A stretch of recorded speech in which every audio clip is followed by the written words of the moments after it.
नमस्कार दोस्तों। एक्चुअली किस तरीके से आपको एलॉन मस्क के स्टारलिंक की ब्रॉडबैंड कनेक्टिविटी यूज करने के लिए मिलेगी, क्योंकि तब आती है मल्टीपल सैटेलाइट्स की कनेक्टिविटी। तो किस तरीके से यूज है इंटरनेट ब्रॉडबैंड कनेक्टिविटी यूज कर पाएंगे, या जैसे ही हम छतरी यूज करते हैं लाइव टीवी चैनल देखने के लिए एक ही सैटेलाइट से कनेक्ट रहती है, तो क्या वैसी ही कनेक्टिविटी हमें सैटेलाइट कनेक्टिविटी के साथ देखने के लिए मिलेगी, जिसमें कि हम ब्रॉडबैंड कनेक्टिविटी यूज कर पाएंगे।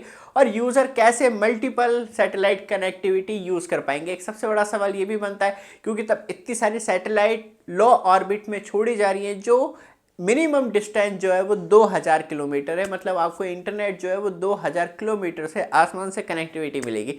लेकिन परेशानी क्या है, तब लो अर्थ ऑर्बिट में सैटेलाइट होती हैं, तो जो पृथ्वी की रोटेशन होती है, जिस स्पीड से पृथ्वी घूम रही है उससे फास्ट स्पीड से वो सैटेलाइट मूव करती हैं।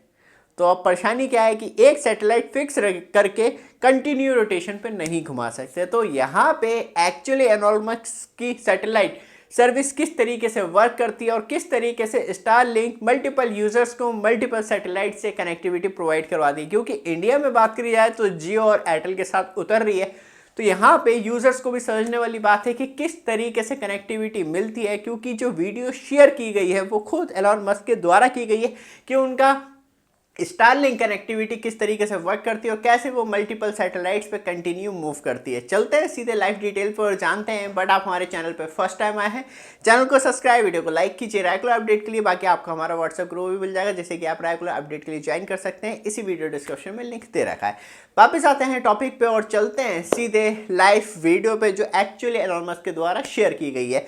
तो ये वीडियो देखने के लिए मिलती है, इसे थोड़ा स्लो मोशन में चलाएं, जहां हम आपको पॉइंट टू पॉइंट समझा पाएंगे, जिसमें कि आपको single satellite connectivity at a time देखने के लिए मिलती है। क्योंकि सैटेलाइट बहुत तेज स्पीड से चल रही है एज कंपैरिजन पृथ्वी की रोटेशन के मुकाबले। तो यहाँ पे जो कनेक्टिविटी वो चेंज होती रहती है। मतलब एक सैटेलाइट से जितनी मैक्सिमम मिल पाएगी और जैसे ही उसे दूसरे सैटेलाइट की कनेक्टिविटी मिलेगी तो तुरंत ही वो पहली वाली को छोड़ के दूसरी वाली पे शिफ्ट हो जाएगी।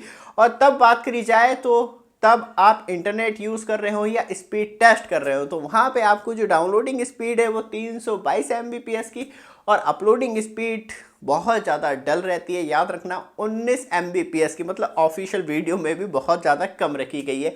लेकिन तब इसके मोड चेंज कर दिए जाते हैं, वो और ज़्यादा इंपॉर्टेंट है। क्योंकि ब्रॉडबैंड कनेक्टिविटी तो फिलहाल मिल रही है, लेकिन आपको मोबाइल कनेक्टिविटी भी मिलने वाली है, जिसमें कि पूरी तरीके से दिखाया है इंटरनेट राउटर एंड यूज़र किस तरीके से यूज़ कर सकते हैं। मतलब आईफोन जो आपको मोबाइल फ़ोन प्रोवाइड करवा रहा है, वो आज की डेट में जो भी नए जनरेशन आ रहे हैं वो सैटेलाइट कम्युनिकेशन के लिए बिल्कुल रेडी है। तो direct to satellite connectivity downloading speed आपको 236 Mbps की देखने के लिए मिलती है, लेकिन इसमें अपलोडिंग स्पीड की बात नहीं की गई है।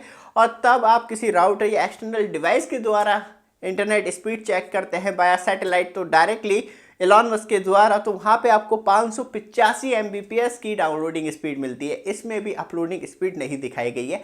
अब सबसे बड़ा सवाल बनता है, तो क्या किस तरीके से हमें एक्चुअली क्या तीनों मोड देखने के लिए मिलेंगे, या किस तरीके से first satellite broadband connectivity India में देखने के लिए मिलेगी।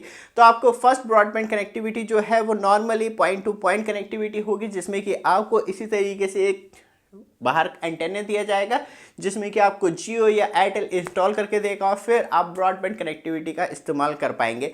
लेकिन आने वाले टाइम में, क्योंकि एप्पल खुद जोर लगा रहा है इंडिया में कि वो जल्दी डायरेक्टली सैटेलाइट कम्युनिकेशन लेके आ सके, जिससे कि अप्रूवल मिल जाते हैं, तो डायरेक्टली आप सैटेलाइट के द्वारा डायरेक्टली कम्युनिकेशन कर पाएंगे। मतलब आपको ग्राउंड नेटवर्क की रिक्वायरमेंट नहीं होगी। लेकिन याद रखिएगा, मल्टीपल इंटरफेरेंस में सैटेलाइट बिल्कुल काम नहीं करती, उसमें आपको ग्राउंड नेटवर्क की ही रिक्वायरमेंट होगी। लेकिन एमरजेंसी सिचुएशन में वहाँ पर आपको सैटेलाइट कनेक्टिविटी बहुत ज़्यादा हेल्प करने वाली है। मतलब आप कहीं भी किसी भी जगह तो आप इंटरनेट इस्तेमाल कर सकते हैं, वॉइस कॉल कर सकते हैं और SMS कर सकते हैं। मतलब आपके सारे ही काम हो सकते हैं। लेकिन इसके लिए अभी इंडिया में थोड़ा सा और टाइम चाहिए। लेकिन पॉइंट टू पॉइंट कनेक्टिविटी और ब्रॉडबैंड आप जल्द ही इंडिया में इस्तेमाल कर पाएंगे जियो और एयरटेल के द्वारा, क्योंकि एलॉन मस्क का ऑफिशियली टाई अप हो चुका है।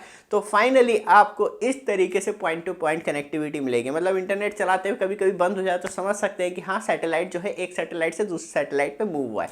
लेकिन ये इतनी जल्दी नहीं होगा। मतलब 15 से 20 मिनट या 30-35 मिनट भी होगा एक सैटेलाइट की कनेक्टिविटी का टाइम।